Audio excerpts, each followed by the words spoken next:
Right then, hello and welcome. Today, we're taking a look at places that would give even the bravest soul pause, the top 10 most dangerous neighborhoods around the globe.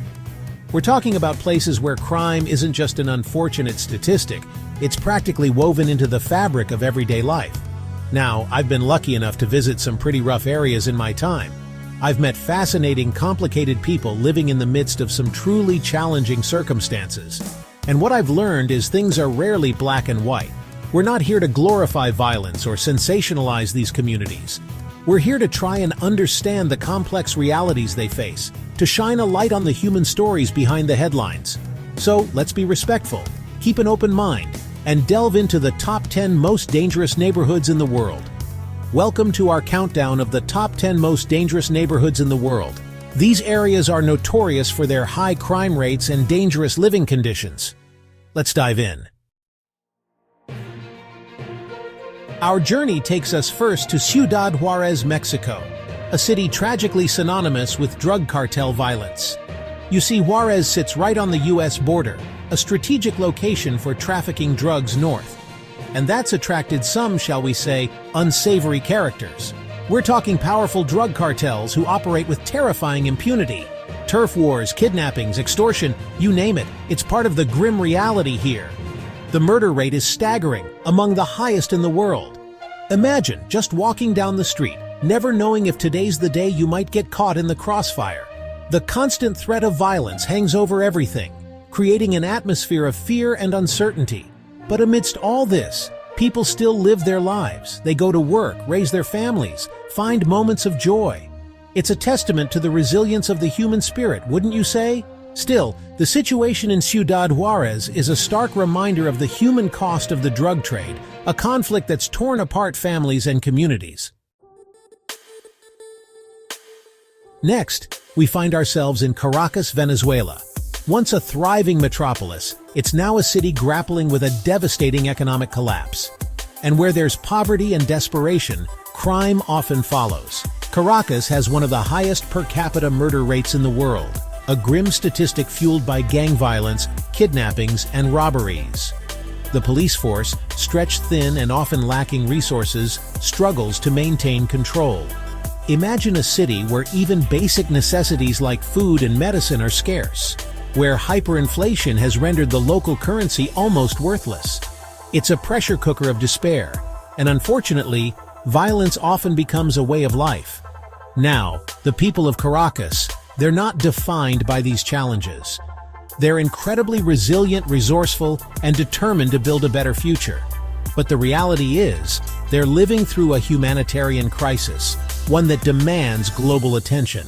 It's a stark reminder that crime isn't always just about individual choices, but about the systemic failures that can create fertile ground for lawlessness to thrive. Our journey through the world's most dangerous neighborhoods now takes us to San Pedro Sula in Honduras. This city has the unfortunate distinction of being a major hub for drug trafficking and gang activity. We're talking about powerful gangs like MS-13 and Barrio 18, who control entire neighborhoods through fear and intimidation. They recruit young people, often with little choice, into their ranks, trapping them in a cycle of violence. Imagine living in a place where you can't walk down the street without fear of being extorted, kidnapped, or worse. Where the rule of law is fragile, and the gangs often hold more power than the authorities. It's a heartbreaking situation, particularly for the children who grow up surrounded by this kind of violence. They witness things no child should ever see, and their opportunities for a better future are often tragically limited. There are organizations working tirelessly to provide support and hope in San Pedro Sula, but the challenges are immense. It's going to take a concerted effort to break the cycle of violence and create a safer future for everyone. Chapter 4. From Central America, we now travel to Cape Town, South Africa, a city of breathtaking beauty, but also a place grappling with a dark underbelly of crime. Cape Town is renowned for its stunning landscapes and vibrant culture, but it also suffers from one of the highest rates of violent crime in the world. Gangs, fueled by poverty and inequality, control many of the townships, and their influence spills over into the city itself. Now, you might be wondering, How can a place so beautiful also be so dangerous? Well, it's a complex issue, rooted in South Africa's history of apartheid and the enduring legacy of social and economic disparities. Despite the efforts of law enforcement, gang violence, armed robberies, and carjackings remain a serious concern. Imagine the fear of not even being safe in your own home, constantly looking over your shoulder, wondering when the next act of violence might occur. It's a stark contrast, the beauty of Cape Town juxtaposed with the ever-present threat of violence. It's a reminder that crime can impact even the most picturesque corners of the world. Chapter 5. Our next stop takes us to Rio de Janeiro, Brazil, a city famous for its beaches, carnival, and unfortunately, its favelas. Now, favelas are informal settlements that climb up the hillsides of Rio. They're vibrant communities full of life, but they're also plagued by poverty, overcrowding, and drug-related violence. The police presence in the favelas is often limited, and heavily armed drug gangs have stepped in to fill the void. Imagine living in a place where gun battles erupt in the streets, where you might get caught in the crossfire just going about your daily life. It's a complex situation, with no easy solutions. There are efforts to improve living conditions and provide opportunities for young people. But the cycle of violence is hard to break. The story of Rio's favelas is a reminder that crime often thrives in areas neglected by the state, where poverty and lack of opportunity create a breeding ground for lawlessness. Chapter 6. We now return to Mexico, this time to Tijuana, a bustling border city that's become a major hub for drug trafficking and the violence that comes with it. Tijuana's location, right on the border with the United States, makes it a prime spot for smuggling drugs north. And where there's a lot of money to be made illegally, there are inevitably going to be those willing to use violence to get ahead. Cartels operate with a chilling disregard for human life, and turf wars between rival gangs are a common occurrence. Imagine living in a city where shootouts can erupt in broad daylight, where you might witness a kidnapping or extortion attempt firsthand. It's a dangerous reality for many in Tijuana. But amidst the fear, there's also a strong sense of community and resilience. People continue to live their lives, raise their families, and work towards a better future. Tijuana's story underscores the complex challenges posed by the drug trade and the human cost exacted on communities caught in the crosshairs. From Mexico, we shift our focus to St. Louis, Missouri, in the United States. Now, St. Louis might not be the first place that springs to mind when you think of dangerous cities, but it consistently ranks among the highest in the U.S. for its murder rate. You see, St. Louis has struggled with many of the same issues that plague other cities on our list: poverty, inequality, and easy access to firearms. These factors create a perfect storm for gun violence, which has tragically become a fact of life for many residents.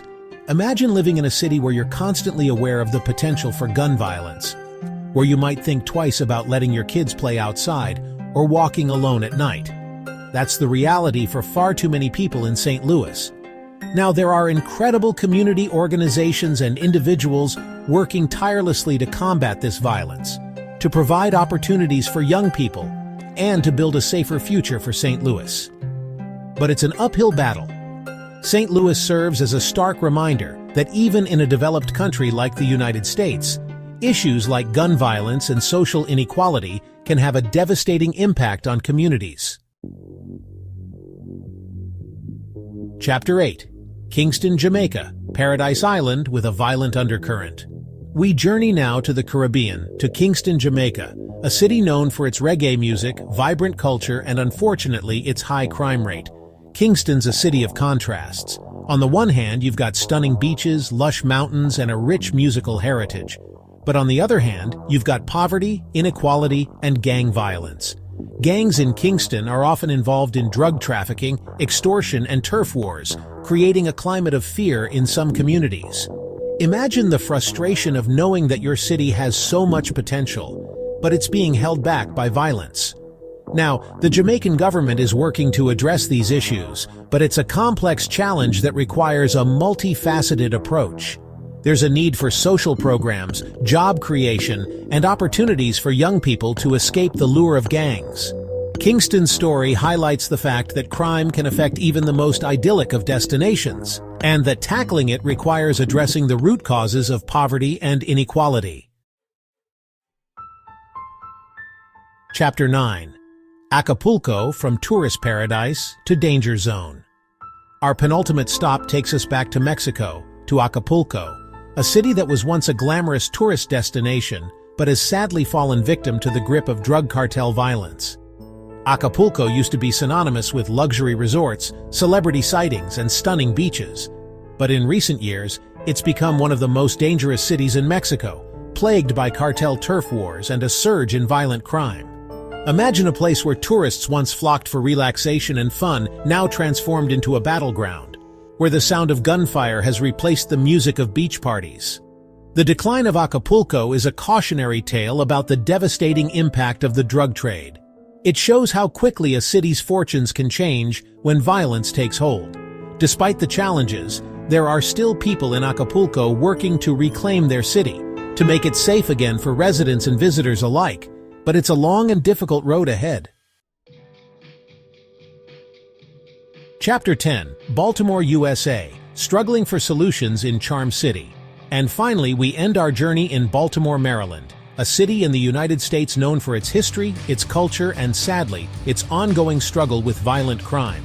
Baltimore, often nicknamed Charm City, has a lot to offer, but it's also been plagued by poverty, inequality, and a high murder rate. The city has become emblematic of the challenges facing many urban areas in the U.S. Imagine living in a community where you hear gunshots almost every night, where you're afraid to let your children walk to school alone. That's the reality for many residents of Baltimore. The city's struggles are complex and multifaceted, stemming from a history of segregation, lack of economic opportunity, and easy access to firearms. There's no easy fix, but there are people working hard to make a difference. Community activists, religious leaders, and law enforcement officials are all trying to find solutions to the violence, to create a safer and more hopeful future for Baltimore. Outro: a call for understanding and action. Well, there you have it. A glimpse into some of the most dangerous neighborhoods in the world. It's been a heavy journey, hasn't it? We've seen the devastating impact of poverty, inequality, and violence on communities around the globe. But it's important to remember that these places are more than just statistics or headlines. They're home to real people, mothers, fathers, children, dreamers, all trying to make the best of difficult circumstances. If there's one thing I've learned from my travels, it's that even in the darkest of places, you can find hope, resilience, and the indomitable human spirit. So let's not turn away from these communities. Let's engage with them, learn from them, and support their efforts to create a safer and more just world for everyone. Thank you for watching. Stay safe and be aware of your surroundings. Don't forget to like, share, and subscribe for more informative content.